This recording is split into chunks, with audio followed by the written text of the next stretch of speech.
नमस्कार मित्रों। एक अंधे के प्रश्न से शुरू हुई भगवत गीता आगे बढ़ती है और भगवत गीता में दूसरे कैरेक्टर का एंट्री होती है, दूसरे कैरेक्टर की, दुर्योधन। दुर्योधन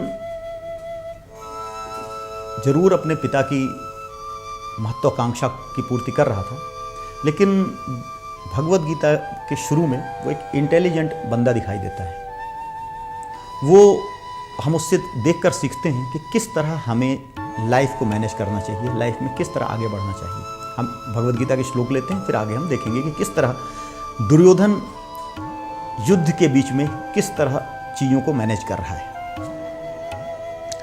दृष्ट्वा तु पांडवानीकं व्यूढ़ं दुर्योधनस्तदा आचार्यमुपसंगम्य राजा वचनम अब्रवीत् पश्यैतां पाण्डुपुत्राणाम् आचार्यमहती चमूं व्यूढ़ां द्रुपदपुत्रेण तव शिष्येन धीमता अत्र शूरा महेश्वासा भीमार्जुनसमायुधि युयुधानो विराटश्च द्रुपदश्च महारथः दृष्टकेतुः चेकितानः काशीराजश्च वीर्यवान् पुरुजित्कुन्तिभोजश्च शैव्यश्च नरपुङ्गवः युधामन्युश्च विक्रान्तः उत्तमौजाश्च वीर्यवान् द्रौपदेयश्च सर्व एव महारथाः अस्माकं तु विशिष्टा ये तान् निबोध द्विजोत्तम नायका मम सैन्यस्य संगार्थं तान् ब्रवीमि ते। इसके बाद दुर्योधन गुरु के पास पहुंचता है, द्रोणाचार्य के पास, और उनको बतला रहा है कि दोनों सेनाओं में कौन कौन उपस्थित हैं। सबसे पहले जो शत्रु पक्ष है उसमें बता रहा है कि कौन कौन से महारथी शत्रु पक्ष में हैं, और उसके बाद बता रहा है कि हमारी ओर कौन कौन से महारथी हैं। ये हमारा बहुत बड़ा हमारे लिए एक मैनेजमेंट की शिक्षा है। जब हम किसी भी फील्ड में जाएं, कहीं भी काम कर रहे हैं, तो सबसे पहले हमें प्रॉब्लम की एसेस करना चाहिए कि क्या क्या प्रॉब्लम्स हैं। दुर्योधन एक इंटेलिजेंट मैनेजर की तरह सबसे पहले देख रहा है कि कौन कौन से महारथी हमारी सेना में हैं, दुश्मन की सेना में कौन कौन से महारथी हैं। हम जब जाएंगे, हम मान लीजिए जीवन के किसी फील्ड में जाना चाहते हैं, स्पोर्ट्स पर्सन बनना चाहते हैं, हम मीडिया के फील्ड में जाना चाहते हैं, किसी भी फील्ड में जाना चाहते हैं, हम पढ़ाई कर रहे हैं, हम एग्ज़ाम दे रहे हैं, सबसे पहले हमारी जो मेन प्रॉब्लम्स हैं, पॉइंट्स हैं, उन पॉइंट्स हमें पता होने चाहिए कि ये समस्याएं, ये 5 या 10 समस्याएं हैं जो हमारे जीवन में आगे आएंगी। अगर हम समस्याओं पर विचार नहीं करते हैं और सीधे ऐसे ही चले जाते हैं तो हमारी सफलता में बड़ा संदेह है। दुर्योधन एक इंटेलिजेंट बंदा है और वो इंटेलिजेंसी को सबसे पहले बतला रहा है गुरु को कि हमारे लिए अर्जुन प्रॉब्लम है, हमारे लिए भीम प्रॉब्लम है, हमारे लिए ये प्रॉब्लम है। तो हम जीवन में जाएं तो सबसे पहले देखें कि समस्याएं कहाँ कहाँ हैं और उन समस्याओं का क्या निवारण हो सकता है। उसके लिए हमारे लिए दूसरे पक्ष में विचार करना जरूरी है कि हमारी क्या खूबियाँ हैं, किन खूबियों की हमें कहाँ ज़रूरत है। तो दुर्योधन आगे कहता है कि हमारे पक्ष में जो लोग हैं उनको आप सुनिए, उनको आप देखिए।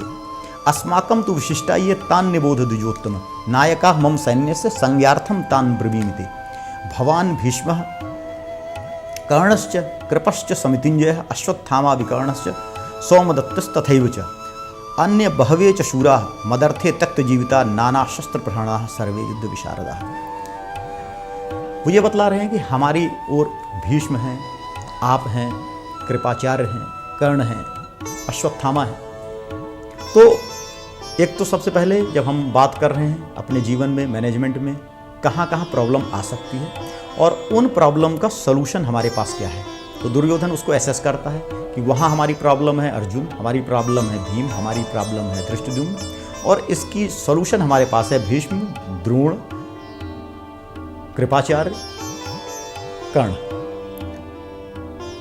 अब आगे वो इस निष्कर्ष पर पहुंचता है कि दोनों प्रॉब्लम का असेसमेंट करके कि हम भारी हैं और अगर हम सही से काम करते हैं, सही से लड़ते हैं तो हम जीत जाएंगे। बिल्कुल यही हमारा असेसमेंट होना चाहिए। इसी तरह हमें जीवन में आगे बढ़ना चाहिए कि हम उस फील्ड में जा रहे हैं, उसकी एनालिसिस करें और उस एनालिसिस करने के बाद हम देखें कि हमारे अंदर क्या कमी है और जो कमी है उस कमी को हम पूरा कर लें, तो हम अपने जीवन में आगे सफल हो सकते हैं और आगे बढ़ सकते हैं। दुर्योधन आगे एक श्लोक कहता है, दरअसल क्या था कि अर्जुन और दुर्योधन में क्या अंतर है। एक सफल व्यक्ति, अगर एक व्यक्ति एक योद्धा है, वो सफल होने जा रहा है और एक योद्धा है जो असफल होने जा रहा है। दोनों बहादुर होते हैं, दोनों पराक्रमी होते हैं, तभी वो योद्धा कहलाते हैं, तभी वो लड़ रहे होते हैं। जो भी आज हम अगर देखें, जो दो टीमें इंटरनेशनल खेल रही हैं, गेम क्रिकेट खेल रही हैं, कुछ भी खेल रही हैं, या इंटरनेशनल लेवल पर दो अगर सेनाएं लड़ रही हैं, तो क्षमताएं दोनों में होंगी, इसमें कोई संदेह नहीं है। लेकिन किसकी क्षमताएं, किसके विचारों का मूल्य ज़्यादा है? एक पाश्चात्य दार्शनिक हुआ है हेगल। वो कहता है कि तोपों की गड़गड़ाहट और तलवारों की खनखनाहट के पीछे विचारों का युद्ध होता है। जिसके विचार मजबूत हैं वो जीतेगा। तो विचारों की मजबूती बड़ी ज़रूरी है।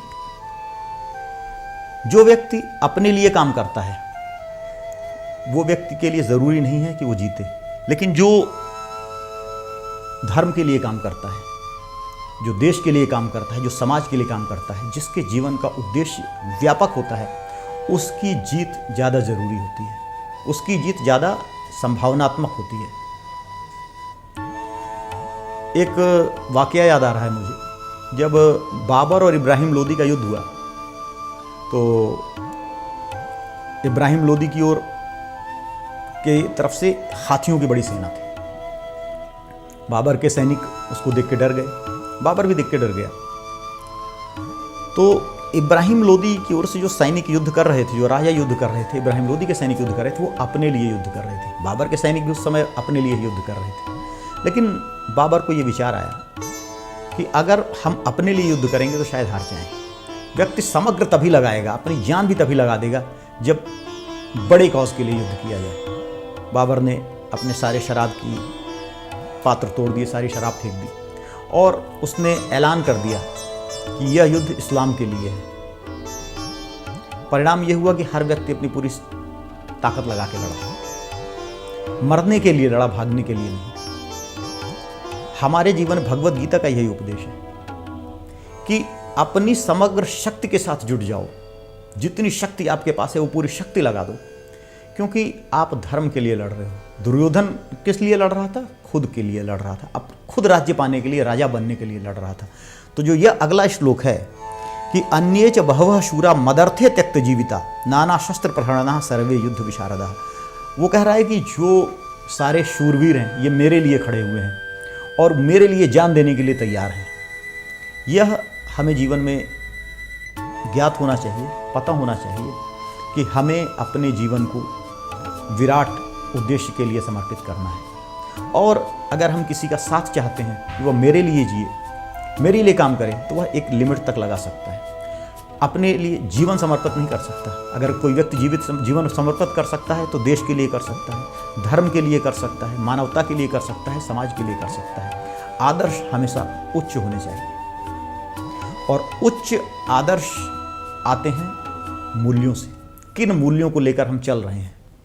अगर हम उच्च मूल्यों को लेकर चलेंगे तो हमारे आदर्श उच्च होंगे, हमारे आदर्श उच्च होंगे तो हमारी विजय निश्चित है। अगर हम अपने वासनाओं से संचालित हैं तो हमारे साथ लोग तो जुड़ जाएंगे।